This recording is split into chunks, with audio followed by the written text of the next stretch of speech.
قایەک و جێت بیرتینێ من ژیانە خوانی حتا vê derê salveger Odys Elitis wate pabend li gel dema kavlan tu pêşî wê ajdana bêdawî dibîr bîne û xwe girê bide bi sewta avê ve ya ku dengekî xwînî jê me talan û tajan elber gulvedana şiva dengbêj jê û pêve netitişt ku per û beskê min ên giran tên bîra min purtê wan li ser sinê zangên gewr qîtbûyî wisa ez ji pişta dengê gerdûnê ketim bavê min ê perawêz di tariya xwe de mir li ber koskê berbangal gelî asêbûyî maka leleşeya şînî neberê lê niha reş min sewt wergerande zaniyariya siyan da ku ji bîrkirina gulîkan bikim dar û diyarê xwe ewa ku rizgar dike pabendbûna li gel rihan dîne ji zeya wê sewta avê û yê dengê xwînî yên ku li perên sînem deftera zerbûyî dikevin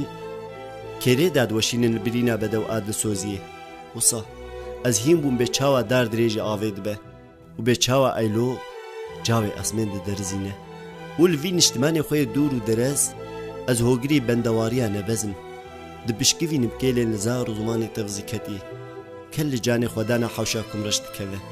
di derizê girtîbûna pencereya sewda ser borxanê dû pişk xwe dide li ber wê bedewiya berbat ku şîn xaliye hişyariya mina sermest di şeride ji qewlikê xwe patîsqe wisa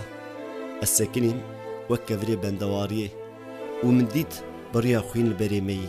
çiya li viya lîlav mat bîra min de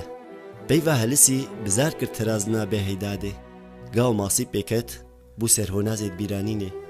tiştekî min çêbû ku her tiştê re derbas bû ji papa genî heta sêva kulberê bikeve ji şaxa xwe ya sekeratê pêre peristgeha xef